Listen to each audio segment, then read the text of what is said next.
way the air flows through the rotor disc. Oh my God.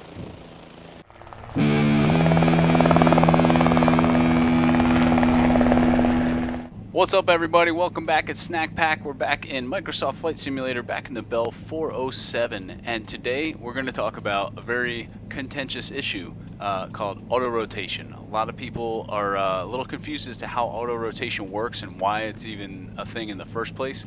We're going to hit that today. So the first thing we need to understand is, going back to our very first lesson, we need to remember something about induced flow. So we'll go outside here. We'll turn on our fluid dynamics, and you can see that there's this air that's passing through the rotor system from top to bottom. It's coming down, and as I add collective on my awesome new HOTAS Warthog throttle, you're going to see this air is increasing. The airflow coming through the rotor system is increasing, right? That's what we call induced flow, the downward flow of air through the rotor system. But if I reduce collective, you're going to see the air starts to come up through the rotor system. Whew.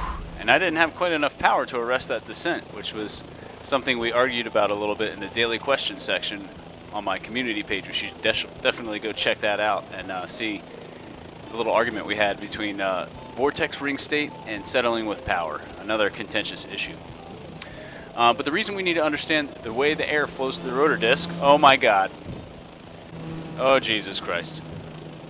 By the way, we're at Lake Tahoe today, and it appears that aircraft just flew through my aircraft, and we just had a midair on the runway here at Lake Tahoe. But I think we're going to make it. So, as we execute an auto rotation, you're going to see that the air is going to flow up through the rotor system versus pretty much any other time, right? Any other time we're flying a helicopter, the air should be flowing from top to bottom through the rotor system.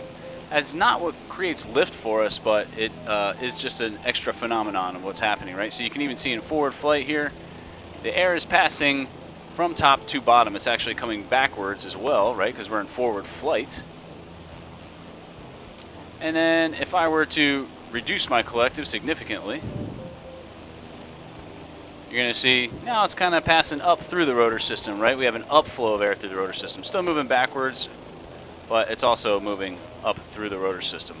So what we're going to do now is I'll get in VR and I'll turn the assists off so that we have a realistic environment here, and then we're going to also turn this CFD off, and we're going to try an auto rotation in VR. Okay, we got our assists off. We're going to go back. Let's resume our flight now, and we're going to come up into forward flight, adding some collective. And I've reversed the axis on my awesome Thrustmaster Warthog throttle here, so that as I pull back, it would be nicer if I had it kind of cocked at a 90-degree angle. I'm still trying to work out some way to do that that's conducive to my setup, but also do a lot of fixed wing stuff in here too, so I just kind of like it where it's at. But as I pull back, you'll see my collective is going to increase. Now you're going to remember, if you remember from my very first lesson I showed you, there's a gauge right in the middle of this instrument gauge. It says NR and NP, and it looks like there's just one needle, but there's actually two. NP is the power turbine section of the turbine engine in the back, right? And the NR is for my rotor speed. We want both of those at 100%. If the engine is driving the rotor system, the engine's at 100%, the rotor system should also be at 100%. Oh man, I forgot how high we were here at Lake Tahoe. We're at like 6,000 feet. MSL climbing 7,000.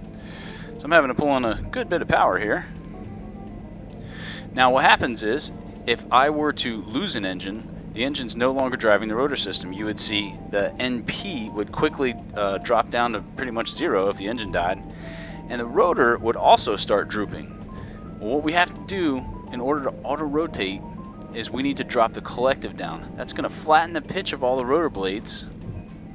When that happens, the upflow of air through the rotor system is going to keep the rotor system spinning. Now what that does is it lets us fall at a slower rate of descent, and it also is building up what we would call potential energy in the rotor system, and then we can later translate that to kinetic energy on the ground when we get close to the ground to cushion our landing. So wow, I've got like full collective in right now. So you're going to see when I'm going to cut the throttle over here, and that's going to cut my engine. And then what I'm going to try to do, and I've never auto-rotated this Bell 407 before, so this is going to be my first try. What I'm going to try to do is drop the collective out, keep my rotor spinning as fast as I can get it, basically. And then at the bottom of my approach, I'm going to pull back on the cyclic. And what that's going to do is it's going to arrest my rate of descent, and it's going to arrest my airspeed simultaneously. And then as I'm close to the ground, I should be doing about 0 knots, hopefully. Be pretty close to the ground. That's when I'm going to pull in my collective and cushion for the landing. All right? So it's essential to maintain airspeed here. So I'm going to try to do this with one hand here. Get lined up. I think that should be good. Let's cut this throttle.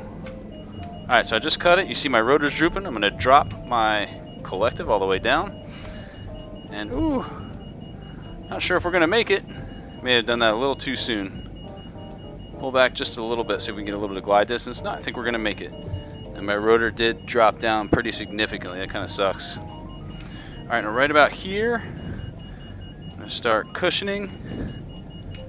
Not cushion, but pull back on the cyclic. Arrest my descent. Add in collective, add in collective, add in collective. Woo! Uh-oh.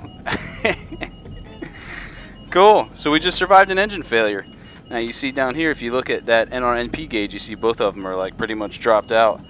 And I got the throttle almost off. There we go. There it was off. But yeah, you can see... can't remember which little arrow this is, but if you look at those needles, they both drop pretty much all the way out, and we can hear the beeping noise indicating low rotor. So that is how we do an auto rotation, and that's the whole point of auto rotation, is if you experience a catastrophic engine failure in a helicopter. All right, what's up everybody? I hope you enjoyed that video.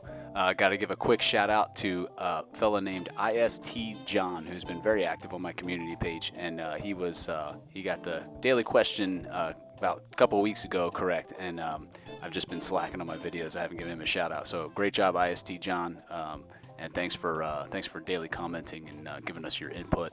He's also I believe he's also a civilian rated pilot. I think he's taking his commercial ride pretty soon. So good luck to you and your endeavors, John, and hope all that works out.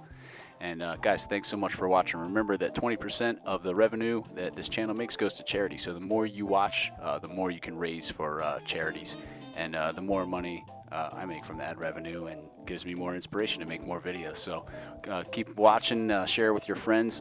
We're at 7,500 subscribers. When we get to 10,000 subscribers, I'm going to do something big. So still got some things in the works. And sorry I haven't been super active lately with the holidays. Things got really busy and with work, but I got a lot more planned for the near future. So stay tuned. Stay tuned to the community page. There'll be a lot of cool daily questions coming out really soon, and it may not be every day, but I'm trying to get them daily. So thanks for watching, guys. Make sure you like and subscribe if you're a new viewer, and go check out that community page. Check out our cool daily questions section. So thanks so much for watching. Snack Pack out.